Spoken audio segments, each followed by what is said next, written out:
ئەمڕۆ ڕێکەوتی 12/11/2020 لەلایەن بازگەی کۆلکەڕەش سەر بە ئاسایشی ڕۆژهەڵاتی هەولێر دەستگیرا بەسەر بڕی هەفتن لە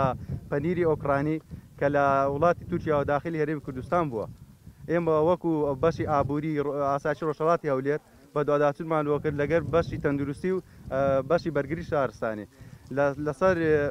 ڕێی وێنەری تەندروستی کە سەیری موادەکان کرا ڕاستە بەسەر بەروارەکەی بەسەر نەچوە بەڵام موادەکە بە شێوازێکی نەشیا و خەزم کراوە و شێوازی تەخزینەکەی و بە کۆگاکردنەکەی هەڵە بووە و دوای ئەوەی لەلایەن جێگری بەڕێوەبەری بەشی پاراستنی تەندروستی ئاگادار کراینەوە کاتژمێر 1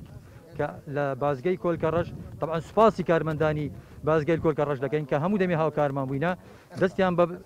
نزیکەی 7 تن پەنیری سەباح کە لەلایەن ئۆکرانیایەوە طبعا ئەکسپایر نەبووە ئەکسپایرەکەی 12/6/2020 تاکو 11/2/2021 ئەمە ئەکسپایر نیە بە چۆنیەتی هەڵگرتنەکەی غەڵەت بووە ئێمەش ئاگادار کراینەوە لەلایەن لیژنەی مختصەوە برادران چوین تەمەشامان کرد بە هەموون ئەوەی مستەحیلاتە ئەو پەنیرە شیایی فرۆشتن نییە بۆیە دەستمان بەسەردا کرد و لەلایەن لیژنەی تابەتی دەستێنین